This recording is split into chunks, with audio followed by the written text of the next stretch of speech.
Alright, so in this video we will cover 50 plus Linux commands which will definitely going to help you to start your journey in the world of Linux, no matter if you are a beginner, if you started learning, or if you got a job where you have to deal with the Linux console and the servers. Before starting this video, what you need, you just need a Linux console in case you don't have one. So for now you can use the online tool also. So you just need to type ballard.org on Google and you will see the JS Linux, this website. Okay, and on this website you can see a different console which is already built in and ready to use. So here for example you can use Fedora 33 Linux. If you click here, so you will get a console that is a Linux console and you can use your command on this tool also. So let's get started. So our first command is alias command, which is used for listing the files and directories. Suppose you have already successfully logged in, right, on this console. You have to check what are the files or folders present in this location. Just type ls, so you will see the files and folder present here. Although you can use some more options like ls-1, so you will see the files in the list format, or if you want more information, so you can use ls-lt, okay, like this. So you will also see some permission and the owner and the file size also. For example, now you want to see the file size in the human readable format, you can use ls-lh like this. In this way you can see the size of the file in a proper format. Our next command is mkdir, which is used for creating a new directory or folder in a given location. Suppose in the current location I need to create a new folder, I will use mkdir, then folder name, my folder like this, let's say 1. Okay, now how I can check, I can use ls command, so we can see our new folder in this location. Now we have cd command, which is used for changing the directory. We have already created our folder. Suppose I need to go inside that folder and perform some action, I will simply use change directory cd and then your location. So in this case I will use my folder, okay, because I want to go inside the my folder. Okay, hit enter. So you will also see the location, I mean like my current location has been changed to my folder. And if I do ls, okay, there is nothing because we have just created. Next command is pwd, which is used for printing the current working directory. So especially when you are working on console, it is very hard to identify in which current location you are presently working. You can only see the current folder, I mean from here, but not the exact location. So you can use the pwd, present working directory, so you will get exact path in which you are in right now. So we are inside the root, then tutorials, then my folder. Next command is rmdir, which is used for removing an empty directory. Before removing the directory, I will show one more thing. I want to go back to the tutorials folder. What I can do? Okay, so one option is you can use simply cd and then root, then tutorials like this. Okay, so this is one way. Or what you can do, you can simply use cd space dot dot like this and enter. So you will go back to the tutorial. So cd dot dot means one folder back. Okay, so you can still check pwd, so you are inside the tutorials. If you still use the cd dot dot, then again you are inside the root folder pwd. See, okay, so one is folder back. Okay, I will go again back to the tutorials folder like this. Okay, now we have the my folder 1. Okay, I will create one more folder here, my folder 2. I need to remove this. I will simply use rmdir, my folder 2. I will check using the ls and you can see our my folder 2 has been deleted. So next command is rm command, which is used for removing the files or directory both. We have already seen the rmdir for the directory. Let's see. Suppose in this location I have this file, my file, or maybe like server, and I need to delete this file. So what I can do, simply rm and servers. It's very simple and hit enter. Okay, so maybe you will get some confirmation, so you will just see yes, that's it. And if you do ls, so you can see there is no server files now, so it has been deleted. We can also use rm command to delete a folder. Suppose I need to delete this folder, I can use rm-r also, and my folder, remove directory. Okay, I will say yes, and if I'll do ls, so it has been deleted. I will recreate my directory again. So next command is cp, which is used for copy files or directory. Suppose we have this file, my file, and I need to copy this file in the my folder also. How I can do it? Okay, let me first show you that within the my folder, if I do ls, there is nothing. Okay, I will do cd dot dot to go back ls. Okay, I want to move, not move, actually copy. So I will use cp. Okay, now you have to select the source, that is the source of the file. So it is already present in this location, so I will directly use my file like this. Okay, or if that file is present in the another directory, you will need to provide the full path of that file. Okay, so like this, root tutorials and my file, like this. Okay, now this file I need to move in which location? My folder. Okay, so this folder is also present in the current location, so I can directly use my folder.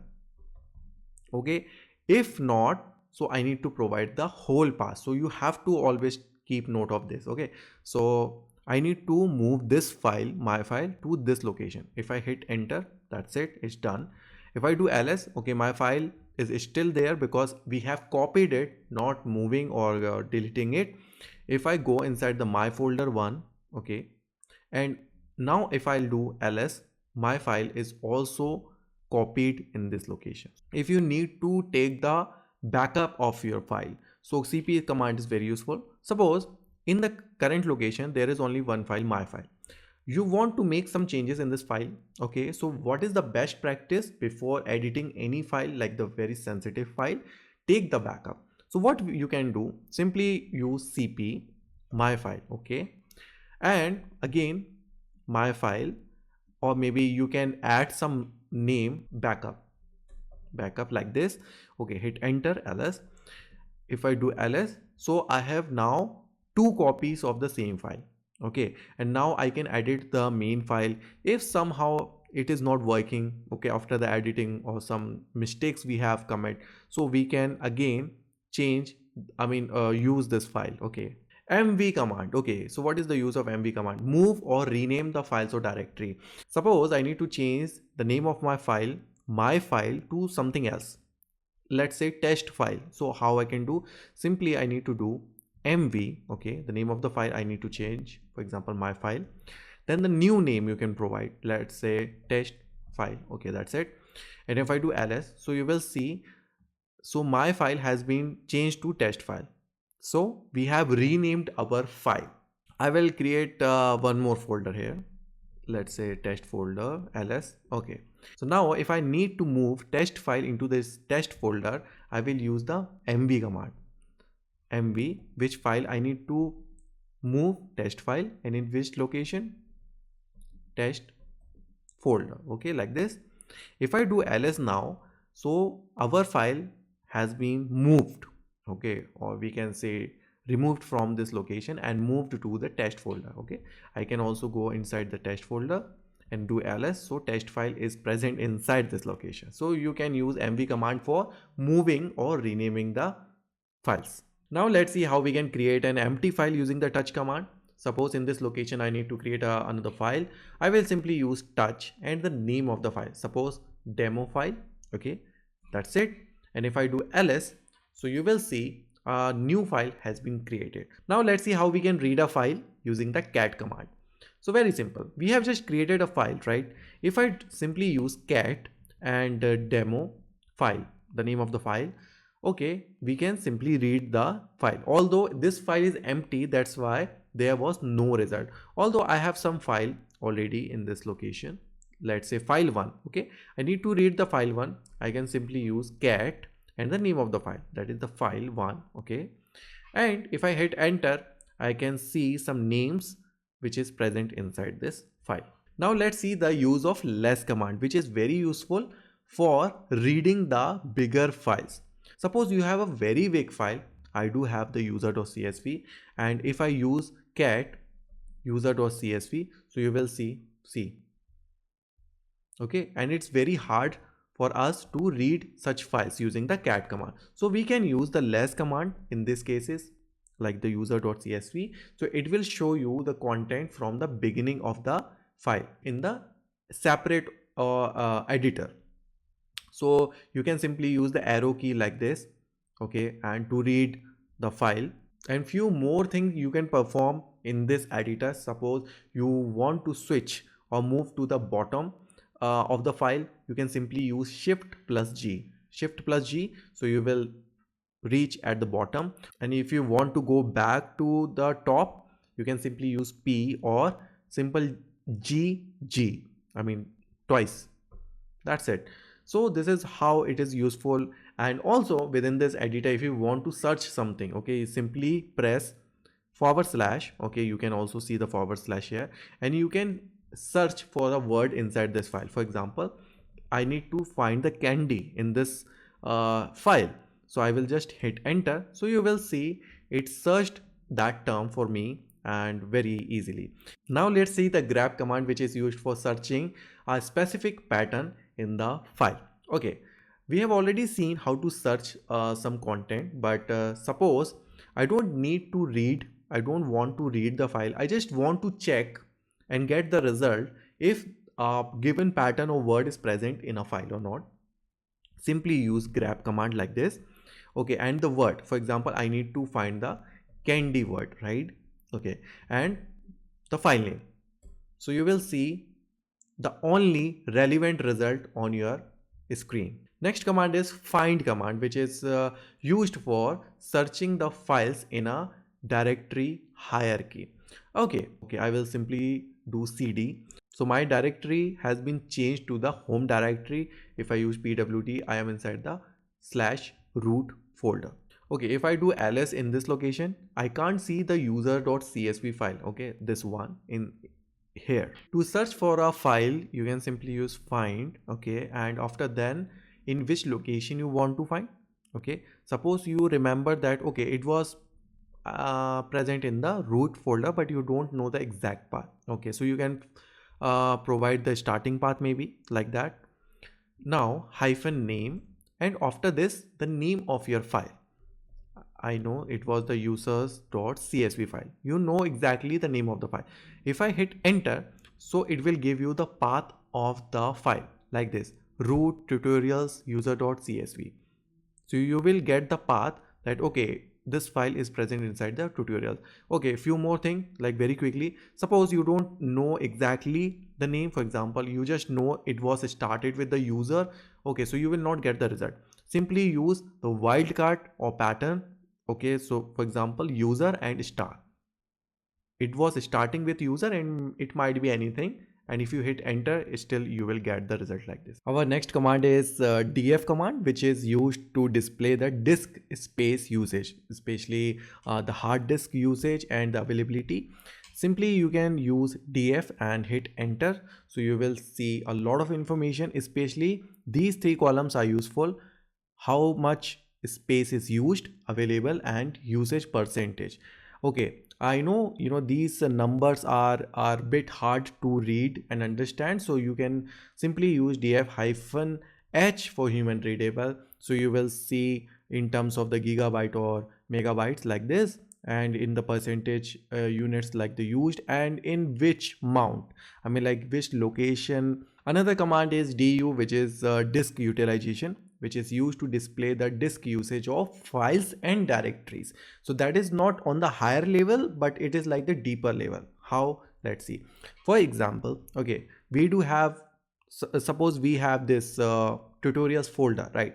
I need to check how much space this particular folder is taking. I can simply use du and the location also. Like I want to check the usage of tutorials folder. So you can see within this folder, there are the multiple folders like this. Okay, and you can also see the size or the space taken by them. Although you can see -h also, okay, to get the space utilization, disk utilization in these terms like kbs and all. And one more thing, if you want to see the on granular level, like okay, within each folder there are some few files also, and I need to check the space utilization by those files, simply use -a for all. So you will also see like which file is taking more space. For example, I can easily see user.csv is taking the 80k space. Next command is free command. Okay, so we have already talked about the hard disk utilization. What about the RAM? Okay, so RAM and the free RAM. So we can use free command. Okay, so you will see again few things like the total, used, and free. And again, you can use -h to see the memory in human readable format. Like right now, you can see the swap and the RAM memory both, like how much total is assigned, how much is used, and how much is free. Next command is top command, which is used to display the running process and the system resource usage, like how much CPU is taking and so on. And it is very similar to the task manager we do have in our Windows operating systems, in which you can see all the processes and the CPU utilization by those process, right? So it is similar to that. You just need to hit top, and you can now monitor in the real time, you know, the all the different process, and those process are owned by which users, unique id, which is the process id, and the percentage cpu consumption of these process. So for example, if you are managing any application and if you want to check like if that process or if that application is taking how much percentage, etc., so you can use this command. And in the last option in the command, you can also see like which process or which command is taking or utilizing those. And to come out of this, just simply press q. Next command is ps command, that shows process status, okay, and show the current processes. For example, you need to list down all the current running process, so simply you can use ps command. Okay, and apart from that, you need to use some option, for example ef. Okay, so it will give you all the running and current process. Okay, I know that the result was huge, so you can also filter out those things. So apart from the files, you can also use grep command with the output of the another command. So you need to combine the two commands. So for that, you can use pipe sign like this, grep. I need to see if there is any process with name cron and if it is running or not, like this. So I can see yes, there is one process with name crony, okay, which is related to cron, and this is up and running and with the process id 738. Our next command is kill command, which is used to terminate a process. Okay, we have already seen how to see if the process is running or not. We can grep also. We can also get the process id, which is the unique identifier for a process. Suppose if I need to stop this process, what I can do, I can simply do kill and use, okay, like this. So what exactly I'm trying here to kill or terminate the process, which is nginx, whose process id is 9660. Okay, if I do this, okay, and again if I check ps-ef grep nginx if it is running, still running or not, so now you will see there is no result.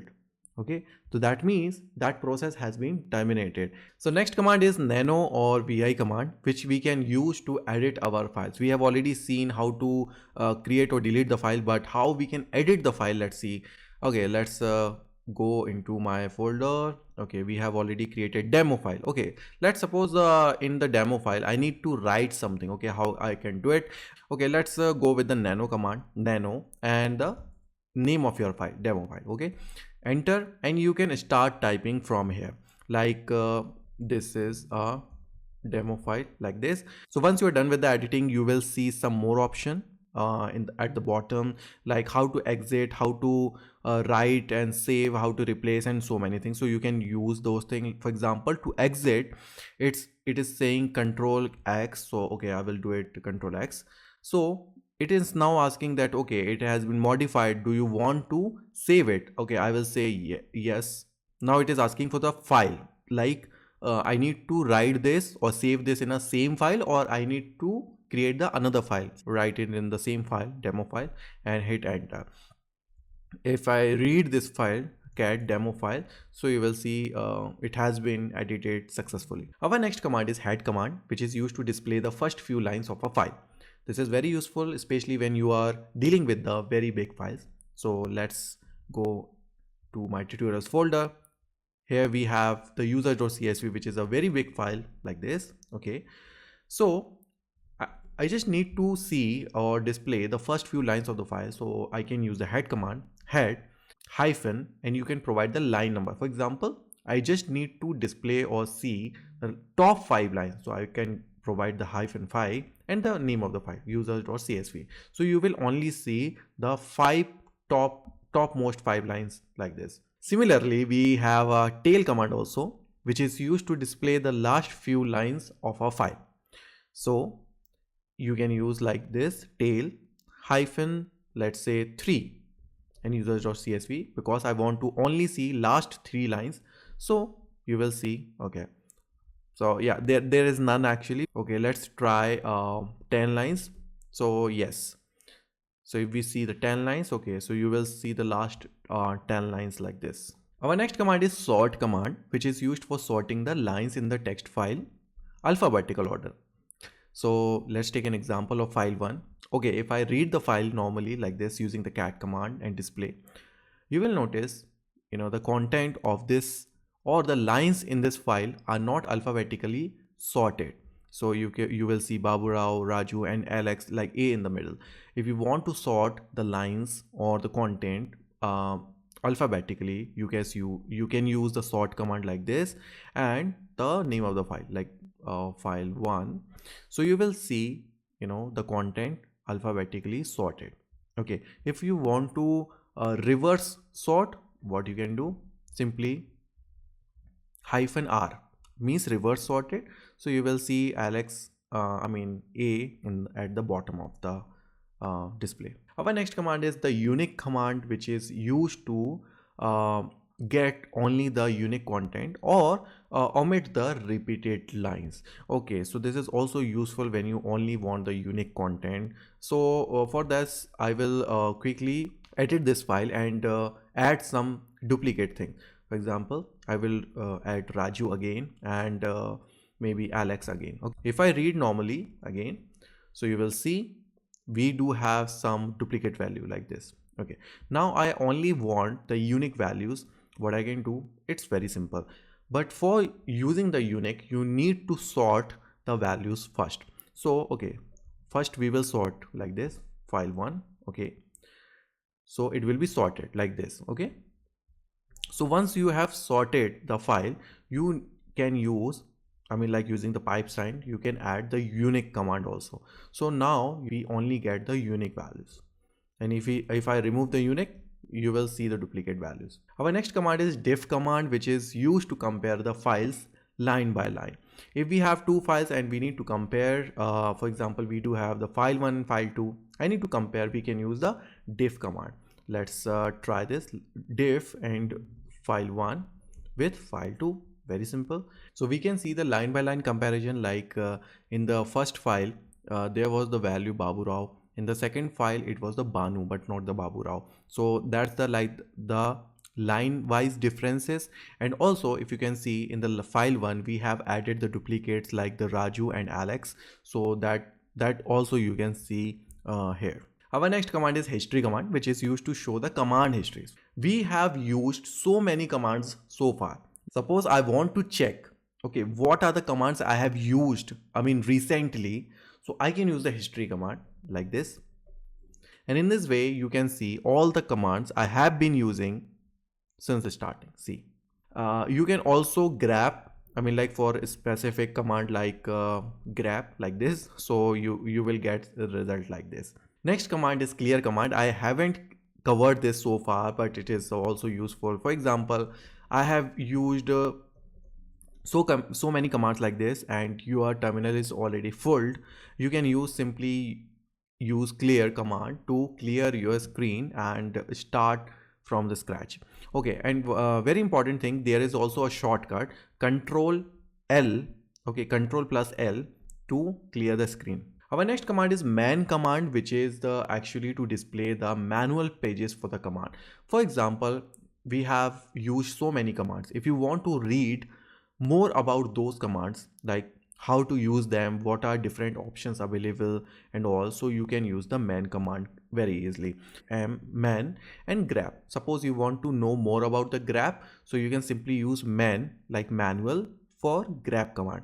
So you will see all the information or detailed information about any command. Echo command, which is used to display a line of text. Suppose you want to display or print something on the terminal, simply you can use echo hello world like this. So hello world will be printed. So after echo, whatever you type, it will be printed on the display. Very interesting thing I haven't covered so far. You can also redirect in some text like this and to our file. Suppose I need to write the hello world in a file, so I can simply use echo hello world. Okay, that's it. And the greater than sign, that is means redirecting the output to a file. Let's say hello.txt file. That's it. Simple. If I do ls, so it will create a hello.txt file. Okay, and if you see the content of the hello.txt, so you will see the hello world. Next command is date command. Okay, for example, you are using this terminal, okay, and you want to check the current time and the system time or date, so simply you can use the date command, and yeah, you will get all the information including the month, date, day, year, and time, also with the time zone. Our next command is wget command, which is used to download the files from the internet, which is also a very important use case. Let's take an example of downloading any file on our Linux terminal. Suppose I want to download this file. I mean, you can take any example, maybe any image or anything, right? So for example, I have this file, like the ISO file, the CentOS. I mean, I will take the minimum one, okay, 554, this one, okay. So what you just need, you only need a download link. Copy link from here so that I will get the download link. Now I will simply go to my terminal, right, and wget and simply paste the download link like this. Okay, as soon as I hit enter, this file will be downloaded on our Linux operating system. So you can see it's 100% done. Okay, if I do simply ls, so you can see this file has been downloaded on my system. Although I will just remove it for now because it is taking the unnecessary space. Our next command is curl command, which is used for transferring the data to and from your server. One use case is working with an API, and exactly what we are doing, I mean, sending a HTTP request and getting some data. So we are also sending the request and getting the data. So this type of operation you can easily perform using the curl command. And also you can download some HTML based web pages or the files also with the curl command. Suppose I have an API link, okay, which give you a random fact. Okay, so random fact generating API. Okay, so I have this numbersapi.com /random. Okay, every time I refresh, I will get a new fact. Okay, like this. So if I want to do the same task on my Linux operating system, I can simply use curl command. So you just only need to use the curl and the API link like this, and you will get the result on your terminal. Is the number of other neurons, such neurons, and every time you run this command or you send the API request to this link, you will get a new fact printed on your screen. So this is really very interesting. So our next command is zip and unzip. These are the two commands which is used to compress and extract the zip files. Okay, so what is the use case of using these commands? I mean, generally we zip and compress the files in case we need to transfer a very big size file to the another location or to another machine, right? Suppose in this location I have a file. I mean, let's say this one, user.csv. This is the biggest file I have right now, which is like the 78K. I need to transfer this file to another destination or remote machine. So what I can do, I can first compress this file. Okay, I will only show how can I do it. Zip command we can use, zip, and now you can give the name of your zipped file. Let's say test.zip, and which file you want to compress. Let's say users.csv. Okay, if I hit enter, you will see a summary also like deflated 76%. So it has been reduced by 76% or compressed. If I again do ls-lh, so you will see a very big difference that user.csv was 78k and our compressed file is now reduced to 19k. Let me copy or move this zip file to another folder. Let's say test.zip, my folder 1. Okay, let's go inside the my folder. Right now within the my folder 1 there is no user.csv, right? So if I do unzip and test.zip file like this, so you will see inflating, and if you do ls now, so you can see the user.csv has been successfully uncompressed or extracted from the test.zip file. So this is the use case of using the zip and unzip command. Our another command is tar command, which is tape archive. We use it, which is used to create and extract the tar archives. We have just seen a use case to use a zip or compressed a file. Suppose I have a whole folder like my folder 1. I need to zip or compress this whole folder and send it to someone else or some another machine. What I can do, if I simply use zip command, so it will not work in this case. I will need to use tar command, okay, to convert this whole folder into a single file. So to compress this folder, I just need to use tar, okay, and hyphen cvf. Cvf means for compressing, verbose and file. So you can provide the name of your compressed file. Let's say my files, let's say, because we are compressing the whole folder and so many files within that. So my files, okay, you can also provide some extension like this, and which folder you want to compress. Okay, I will just hit enter. So you will notice on the terminal that okay, this folder and all the files within this folder, okay, has been compressed. Okay, if I do ls, okay, if I do ls-lh in this location, you will see some problem with that. So okay, so tar command is very useful in order to convert the whole folder in a single file, which is called the archived file. So if you notice, the myfiles.tar, so the type of this file is a regular file, and it's not a directory anymore. Okay, so once it is converted into the file, you can easily change into a zipped file again, right? Because it is 110k right now, so you can simply use zip myfolder.zip like this and myfiles.tar. Okay, that's it. So you can see 64% has been reduced. Now if I do ls-lh, so you will see the tar file was 110k and my folder.zip is 41k.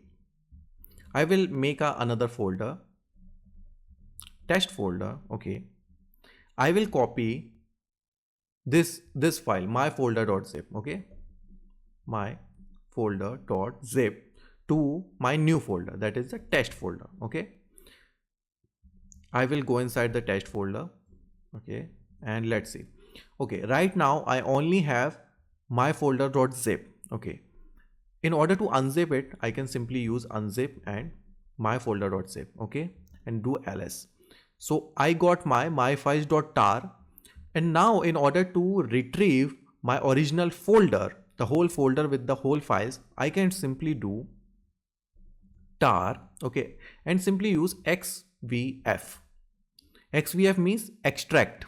Okay, previously we did use C means for compress, now X for the extract, and simply provide myfiles.tar. That's it. So you can see all the files has been extracted, and if you do simple ls-ltr, so you will see my folder. Now let's also verify if we have received all the files as well or not. If we go inside the my folder, if you do ls, okay, so all the previous files has been successfully extracted. Our next command is printenv, which is used to print the environment variables which are already existing on our Linux environment. Simply use print env, so you can get and see all the existing environment variables in case of key equal to value. So first you will see the environment variables in all capital, and basically in these existing environment variables you will see some information stored related to your current environment.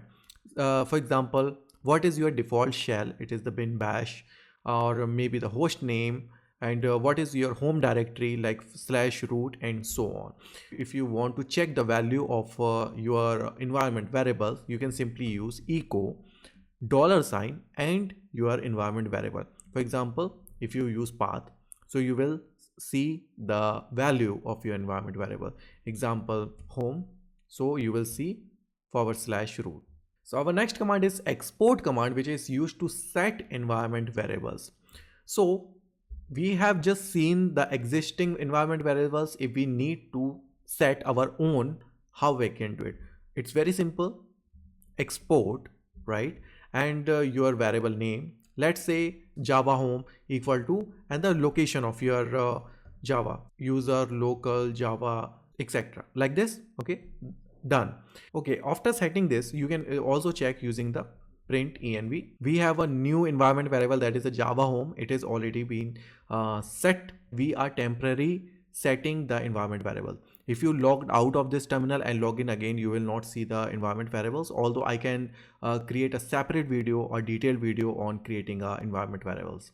Our next command is ping command, which is used for testing a network connectivity, and this is related to a networking. Suppose you want to check if you can access the Google website from this server or not.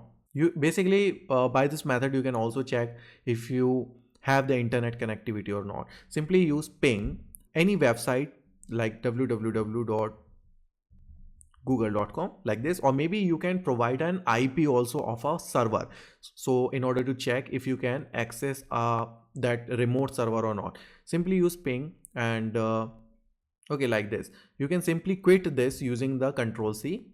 Okay, and after that you will see some summary. For example, 6 packet transmit, 6 received, 0% packet loss. If you see something like 0% packet loss, means there is a successful connectivity present and established. So our next command is sudo command, which is used to execute commands with super user privileges. Okay, let's see an example.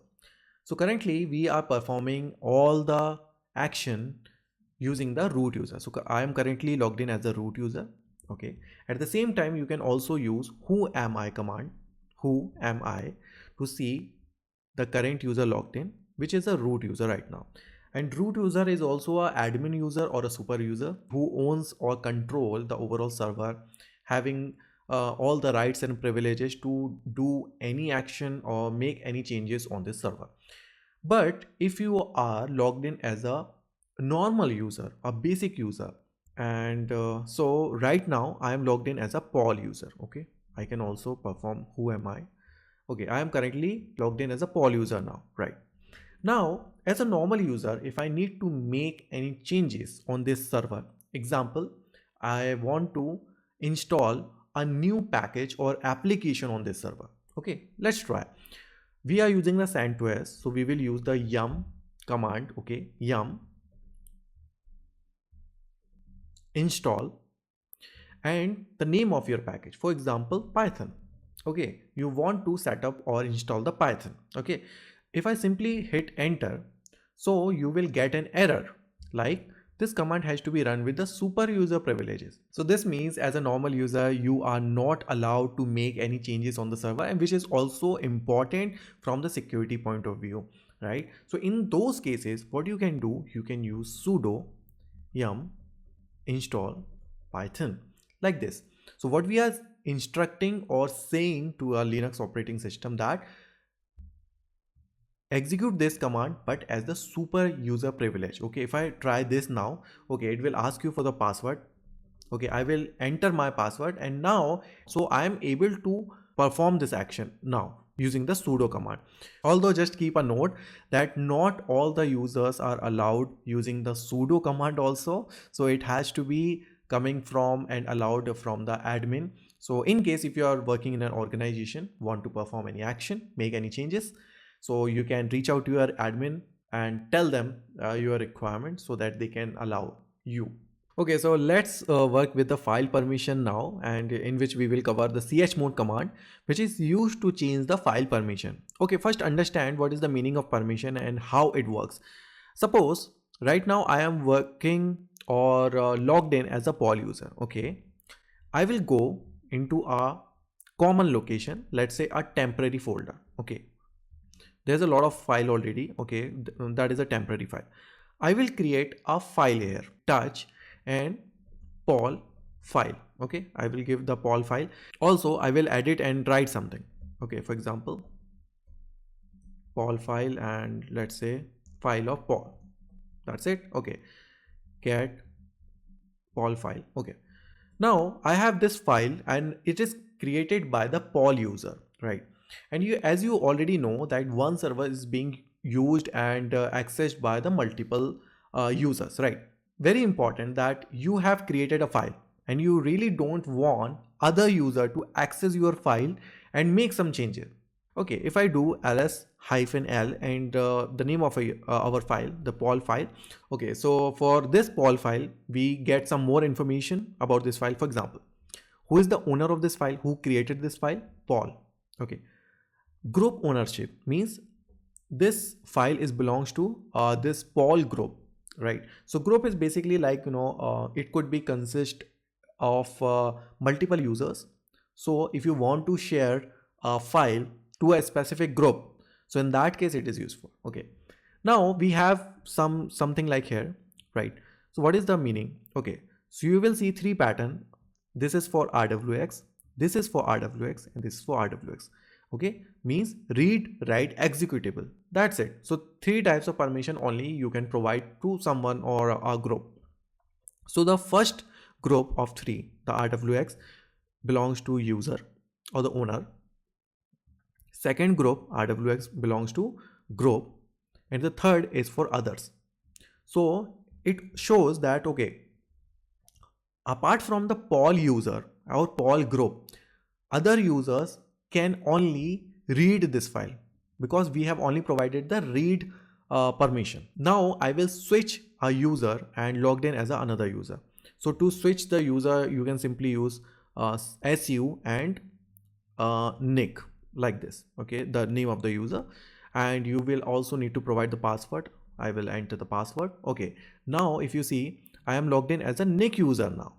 Okay, I will now try to access the file created by Pol user, ls-l and Pol file. Okay, I can still see the file.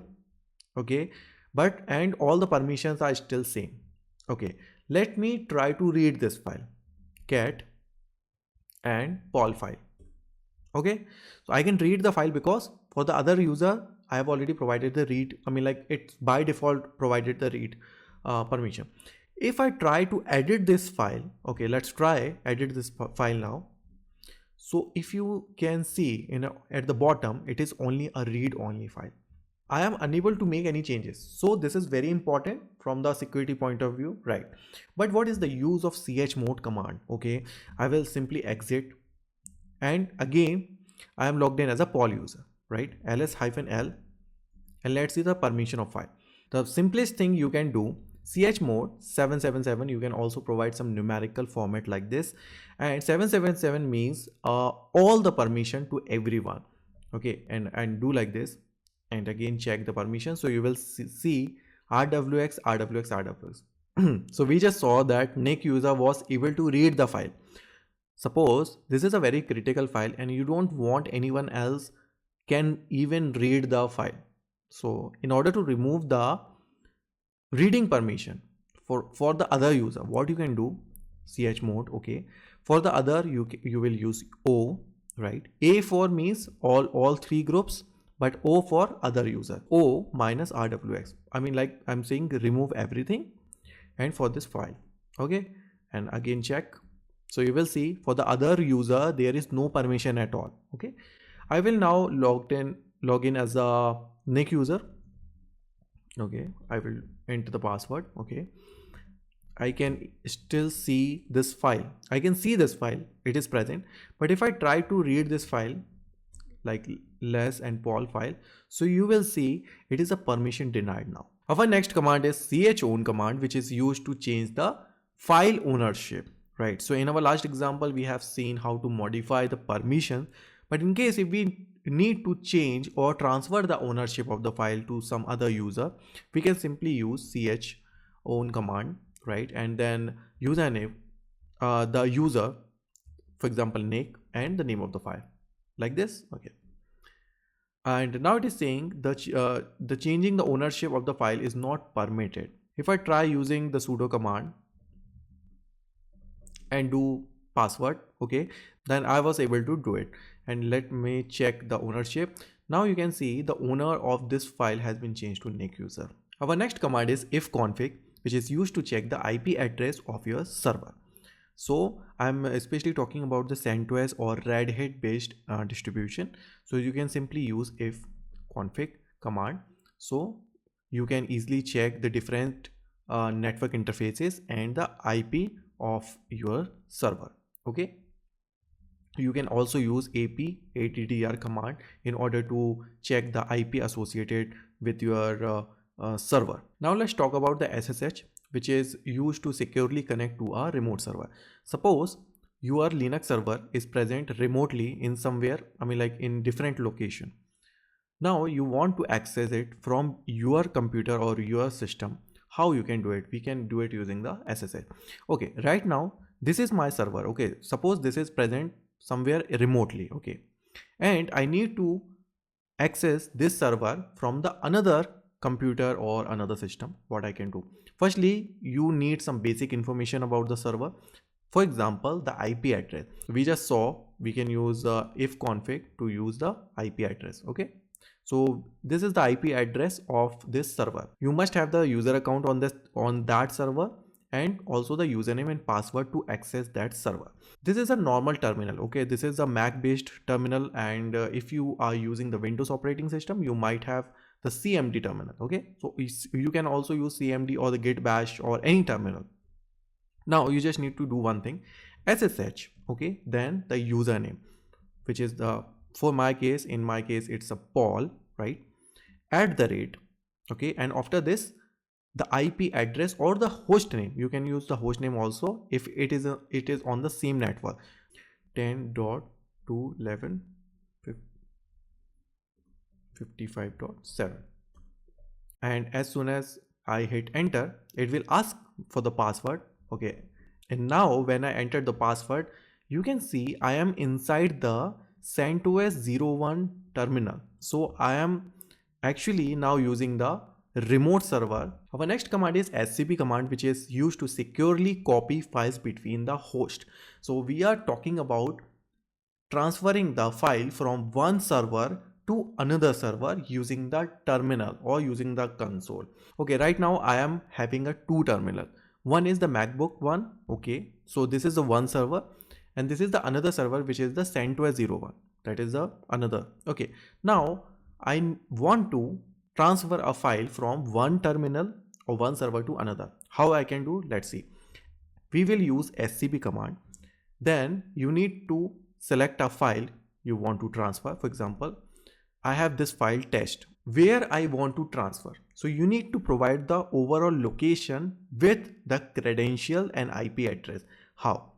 Paul @ okay, 10.211.55.7. Okay, so I want to transfer test file on this server :/temp. Okay, so on this server, inside the temp folder, I want to transfer this file. Okay, before transferring, let me show you if that file is already present or not. Okay, cd temp. Okay, if I do ls, so you will see there is no such file test. Now if I hit enter, okay, I need to give the password. So you will see it's 100% and at what rate it has been transferred. And now if I do ls on this server, so you will see the test file has been copied from one server to another. Our next command is cut command, which is used to remove a section or used to get a small part from the lines of a file. Okay, how and what is the use case? Let me show you.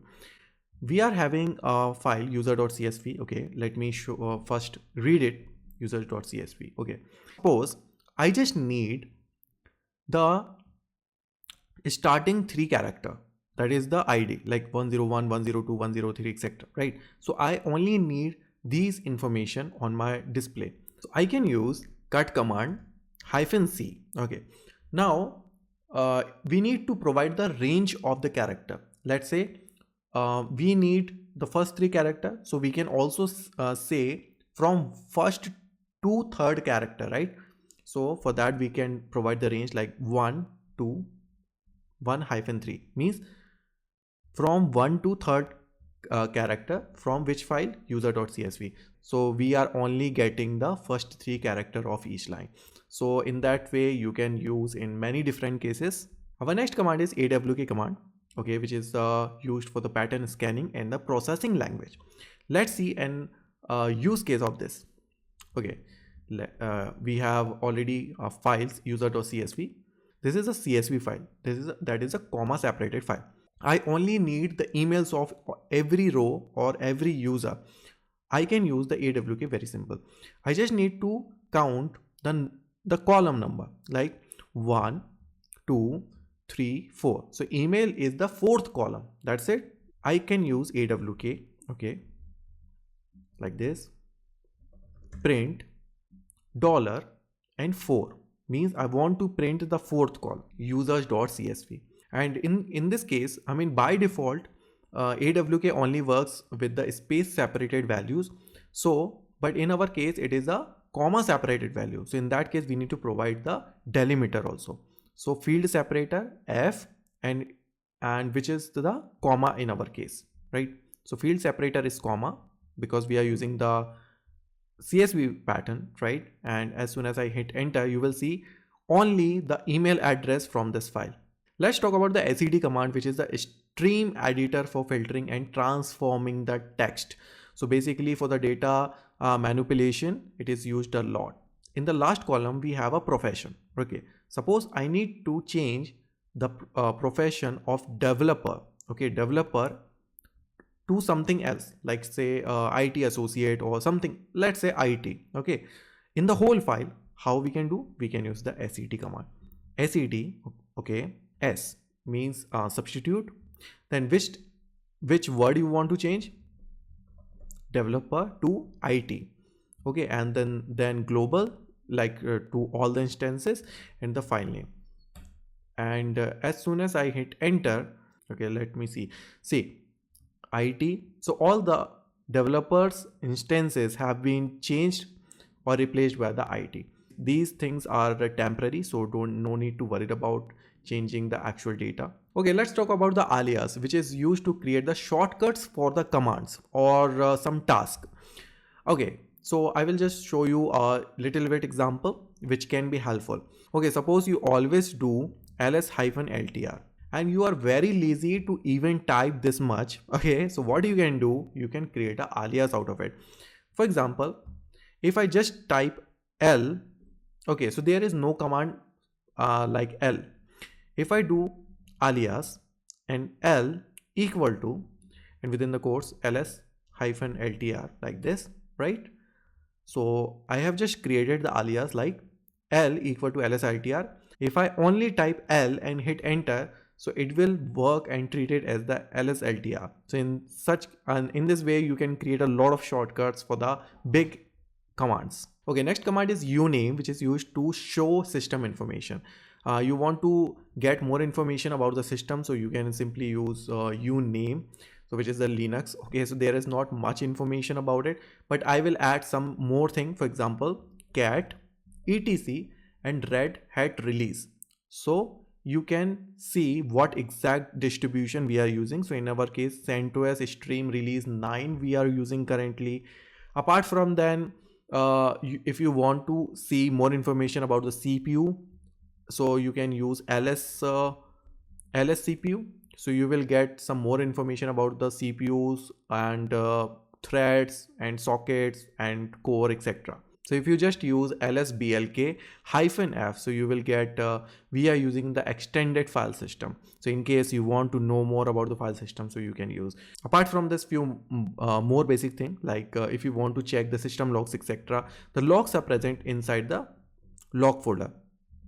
Okay, like this. So you will get the more logs. So main logs are present in the messages file, so you can get and see a lot of information related to kernel, the system and securities and logins and so on.